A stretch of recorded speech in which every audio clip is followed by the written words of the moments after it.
होगा, that is nervous coordination in animals की अगर हम बात करें तो ऑब्वियसली यहां पर हमको क्या पढ़ना होगा, नर्वस सिस्टम को पढ़ना होगा। नर्वस सिस्टम में क्या क्या आता है हमारा, ब्रेन आता है, स्पाइनल कॉर्ड आता है और नर्व्स आते हैं, ब्रेन, स्पाइनल कॉर्ड और नर्व्स। ठीक है, अब आप देख सकते हो कि जो ब्रेन है, स्पाइनल कॉर्ड है और इससे निकला हुआ नर्व्स है, यही है हमारा। और ये पूरा सिस्टम किससे बना हुआ है, न्यूरॉन्स से बना है, जिसको हम नेक्स्ट टाइम इसके बारे में थोड़ा डिटेल पढ़ेंगे। ठीक है, न्यूरॉन्स और नर्व सेल जो 9th में हमने पढ़ा था। ठीक है, ये नर्वस सिस्टम पूरा इसी से, ब्रेन हो चाहे स्पाइनल कॉर्ड हो चाहे नर्व्स हो, इसी से बने। अब इसमें से इसके भी दो पार्ट्स बना दिए जाएंगे, एक सेंट्रल नर्वस सिस्टम, दूसरा peripheral nervous system. Now what is central nervous system, जो बॉडी के बिल्कुल सेंटर ऑफ एक्सिस, मतलब एक्सिस ऑफ सिमेट्री पे आ रहा है, एकदम सेंटर में आ रहा है, इसको हम सेंट्रल नर्वस सिस्टम बोलते हैं। इसमें आएगा ब्रेन और इसमें आएगा स्पाइनल कॉर्ड, है ना, एकदम बॉडी के सेंटर में लाई कर रहा है। So this is central nervous system, brain and spinal cord, जिसमें ब्रेन का मेन काम क्या है, जो it is a main thinking part of the body, है ना, बॉडी का जो भी डिसीजन मेकिंग है, जो भी रिस्पॉन्सेस है, कंट्रोल्स है, वो सब इसी को संभालना है ना। All the voluntary and involuntary thinking action, ये सब कुछ यहीं से परफॉर्म किया जाएगा, है ना, सब डिसीजन मेकिंग यहीं से करी जाएगी, है ना। इसके बाद स्पाइनल कॉर्ड की अगर हम बात करें तो स्पाइनल कॉर्ड क्या है, ये मैनेजर है ब्रेन का, यानी ये कनेक्ट करता है ब्रेन को और अलग अलग पार्ट्स ऑफ द बॉडी को, ठीक है, थ्रू स्पाइनल कॉर्ड। तो स्पाइनल कॉर्ड क्या है, अगर ब्रेन ने कोई सिग्नल भेजा तो डायरेक्टली कोई पार्ट को नहीं भेजेगा, वो स्पाइनल कॉर्ड को भेजेगा, स्पाइनल कॉर्ड बाकी फिर पार्ट्स को सिग्नल सेंड करेगा। और अगर कहीं से कोई इंफॉर्मेशन आ रहा है तो उसको कलेक्ट करके स्पाइनल कॉर्ड ब्रेन तक पहुंचाएगा। तो यानी it connects the brain and various part of the body, है ना, या फिर ये सिग्नलिंग करता है from and to the brain, ये बात याद रखो।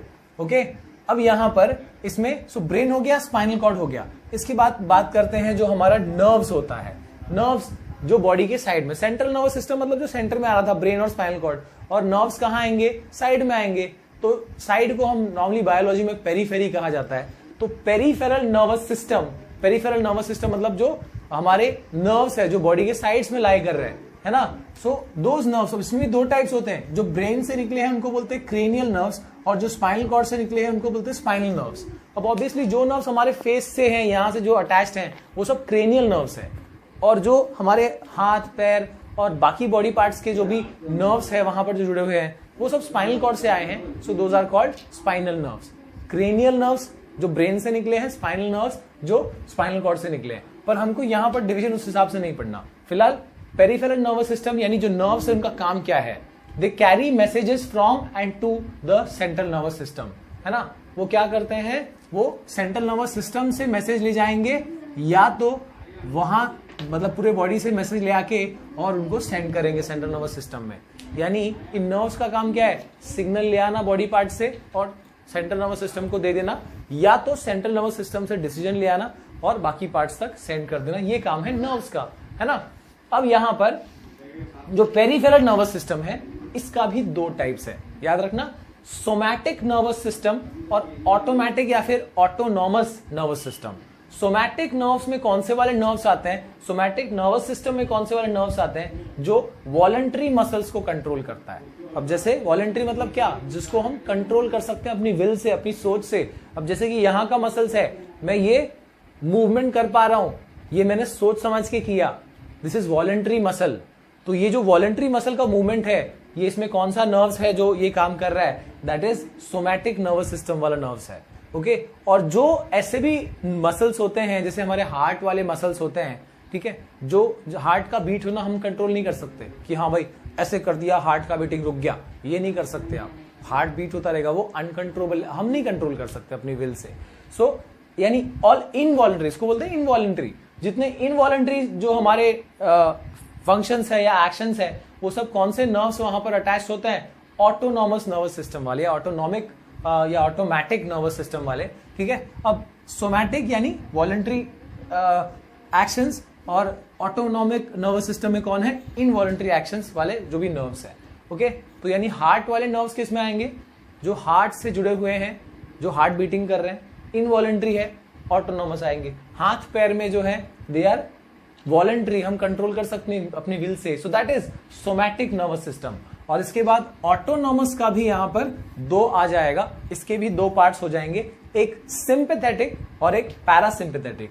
अब सिंपैथेटिक नर्वस सिस्टम में क्या है, इस वाले में जो मतलब ऑब्वियसली ये सब इनवॉलंटरी वाले ही हैं, तो सिंपैथेटिक में ये कौन सा इनवॉलंटरी है, ये ऐसा वाला है जो बॉडी को अरोज करता है, ठीक है, इसको है ना फाइट एंड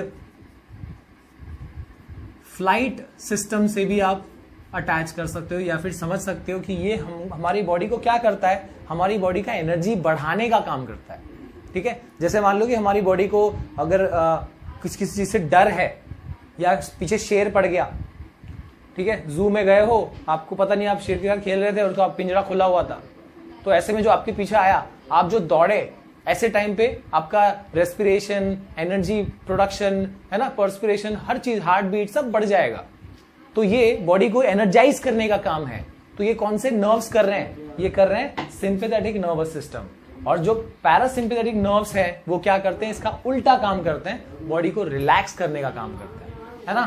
तो यहाँ पर बॉडी को काम डाउन किया जाता है। जैसे कि मान लो अपने रात को घर पे गए, मस्त खाना पीना खा के और बैठे हो आराम से एकदम रिलैक्स पोजीशन में, तो आपका डाइजेशन प्रोसेस चालू, इसको रेस्ट एंड डाइजेस्ट सिस्टम, जैसे यहाँ पर फ्लाइट एंड फाइट बोलते हैं, इसको रेस्ट एंड डाइजेस्ट कहा जाता है। तो ये बॉडी को रेस्ट करने का, रिलैक्स करने के टाइम पे जो हार्मोनल सिस्टम जो काम करता है, सॉरी नॉट हार्मोनल, जो हमारा नर्वस सिस्टम इस चीज के लिए काम करता है ना, डाइजेशन वाला प्रोसेस हो गया, या फिर यूरिनेशन वाला प्रोसेस हो गया, ठीक है, सेक्सुअल अरोजल ये भी आता है इसमें, ठीक है।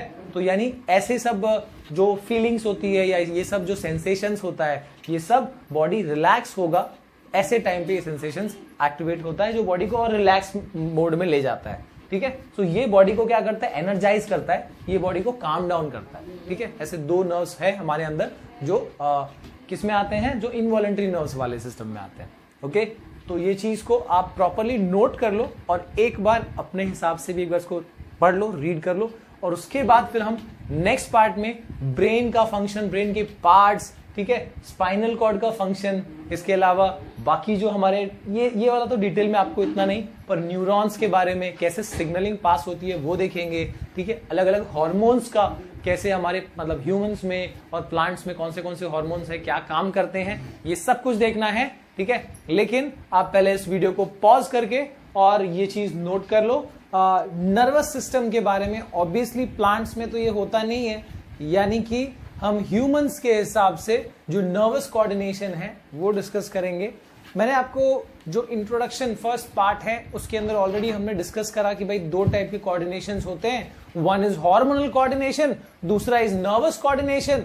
तो हार्मोनल में हार्मोन्स यानी केमिकल्स के थ्रू मैसेजेस पहुंचाए जाते हैं from one part of the body to other, और ये नर्वस कोऑर्डिनेशन में जो इलेक्ट्रिकल इंपल्स होते हैं उनके थ्रू ऐसे wires, so these are neurons या फिर कह सकते हो नर्व सेल्स, इस वायर के थ्रू हमारी बॉडी में इलेक्ट्रिकल सिग्नल्स पहुंचाए जाते हैं। और इनका एडवांटेज क्या है कि they are very fast. Nervous system में ब्रेन आता है, स्पाइनल कॉर्ड आता है, नर्व्स आते हैं, all of them are there made of this kind of cell, यानी कि नर्व्स या न्यूरॉन कह सकते हो, नर्व सेल्स और neurons.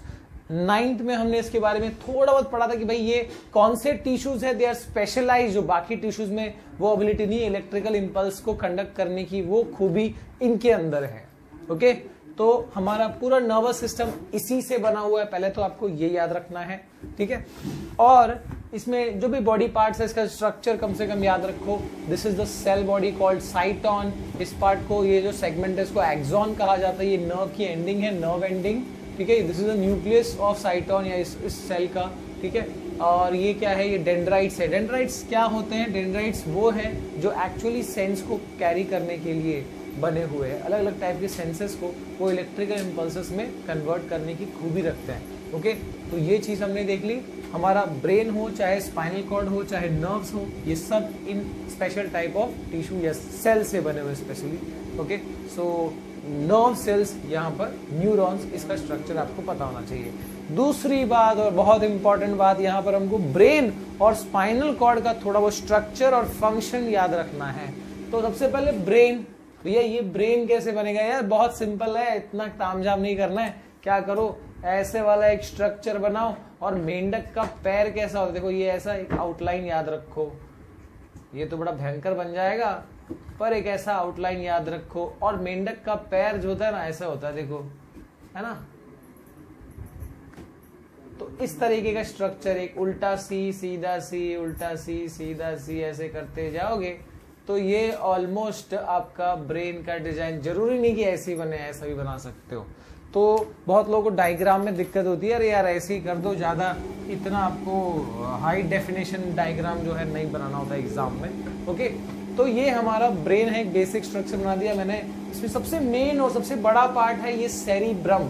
This is the main part of your brain, cerebrum. और ज्यादातर जो हम सोचने समझने वाले काम है, फंक्शन हम देखेंगे, वो सब यहाँ से परफॉर्म किए जाते हैं। ओके, इसके अलावा हम एक्चुअली इसी को ब्रेन समझते हैं ना, तो ये मेन पार्ट है उसका।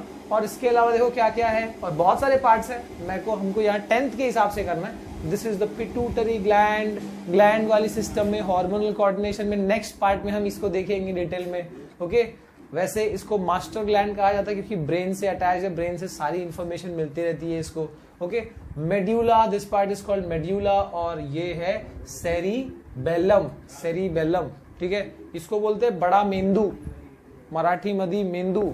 ये बड़ा मेंदू, ये छोटा मेंदू, है ना। नाना पाटेकर बोलता है यहाँ पीछे नहीं मारने का, पीछे छोटा मेंदू होता है ना। तो ये है वो, और इसका बहुत